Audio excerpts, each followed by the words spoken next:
Hey, art explorers. Ever wondered why your favorite video game characters look so epic?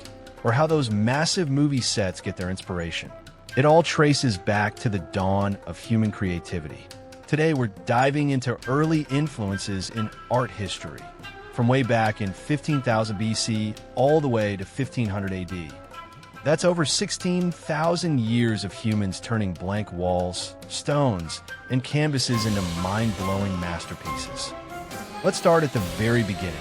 Prehistoric art around 15,000 BC. Picture this. No smartphones, no Netflix, just you, your tribe, and a dark cave. These early humans weren't just surviving. They were creating. In places like Lascaux, France, they painted incredible scenes of animals stampeding across walls using natural pigments like charcoal and ochre. Why? Maybe to tell hunting stories, honor spirits, or just because it felt awesome. These aren't stick figures. They're dynamic, full of energy, like the first action comics. Think about it. This is where art began as a way to capture life's thrill. Fast forward a few millennia to around 3000 BC in ancient Egypt. These folks took art to monumental levels. Literally, pharaohs like Khufu built pyramids as tombs, stacked with treasures and hieroglyphics, the original emoji system. Ancient pictures used by Egyptians to write messages before letters were a thing. Each symbol could mean a sound, an object, or an idea. So reading them was basically solving a giant puzzle carved in stone. Art here was all about eternity. Gods with animal heads like falcon-headed Horus, and perfectly proportioned figures in profile view. No selfies, but lots of symbolic poses showing power in the afterlife. Fun fact, they used math and grids to make everything symmetrical. Early geometry geeks. Imagine designing your room like an Egyptian tomb. Walls covered in stories of your epic wins. Egypt's influence spread, but let's hop to Mesopotamia around the same time. Here, in the cradle of civilization, they invented writing with cuneiform, one of the world's first writing systems, made by pressing wedge-shaped marks into wet clay. Basically, ancient people were typing in triangles before paper, pens, or autocorrect existed, on clay tablets, and built ziggurats, step temples like giant Lego towers. Art featured winged bulls guarding palaces, telling tales of kings and battles. It's like the original fantasy world building. Now, ancient Greece, from about 800 BC, these thinkers revolutionized art with realism and humanism, as seen in The Dying Warrior, fallen Trojan warrior, probably Laomedon, by an unknown artist. Sculptors like Phidias created gods and athletes in marble that looked alive. Perfect bodies, flowing robes, and that famous contrapposto pose where weight shifts naturally, as shown in the painting. Phidias showing the frieze of the Parthenon to his friends. A frieze is a long, fancy strip of art that runs along a wall like the building's drip, usually packed with people, patterns, or stories. Think of it as ancient architecture's version of a scrolling feed, except carved in stone and meant to flex wealth and style. The Parthenon in Athens, a temple to Athena with friezes of battles and myths. Greeks loved balance and beauty. It's why superheroes today have those chiseled abs. And don't forget pottery.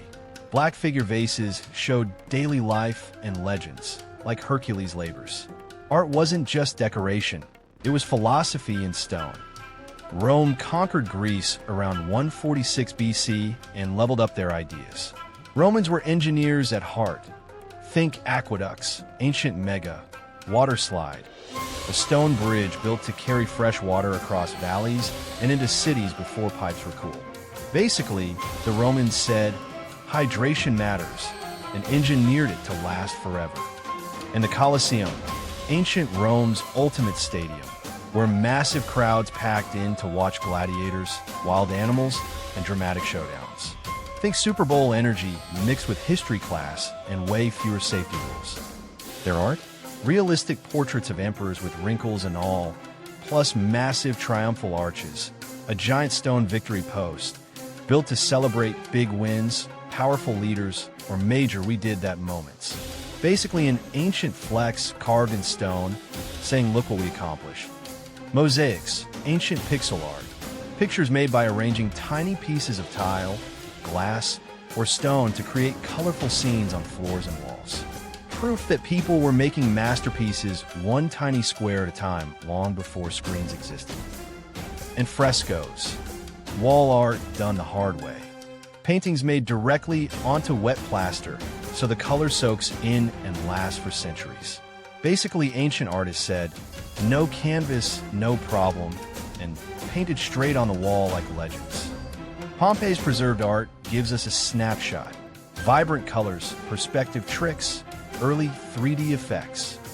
In Western Europe, Romanesque style kicked in around 1000 AD. Sturdy churches with thick walls, rounded arches, and sculptures of Judgment Day on doorways. A bit scary to keep folks in line, but detailed and storytelling. It's like medieval graphic novels carved in stone. Then, boom, Gothic art from the 12th century. Cathedrals like Notre Dame soared skyward with pointed arches, ribbed vaults, and flying buttresses letting in floods of light through stained glass windows. These told Bible stories in color, like living comics. Sculptures became more natural, with smiling angels and detailed gargoyles, creepy stone guardians, carved creatures that hang off buildings to scare away bad vibes and secretly act as rain gutters. Equal parts spooky decoration and medieval plumbing. By 1500 AD, this era wrapped up, setting the stage for the Renaissance. Artists like Giotto started adding emotion and depth, hinting at what's next. Phew, what a journey! From cave walls to cathedral heights, these early influences shaped how we express ideas today, in games, films, and your own sketches. Art history isn't dusty. It's the blueprint for creativity. Next time you draw or design, channel that ancient energy. Thanks for watching. Keep creating.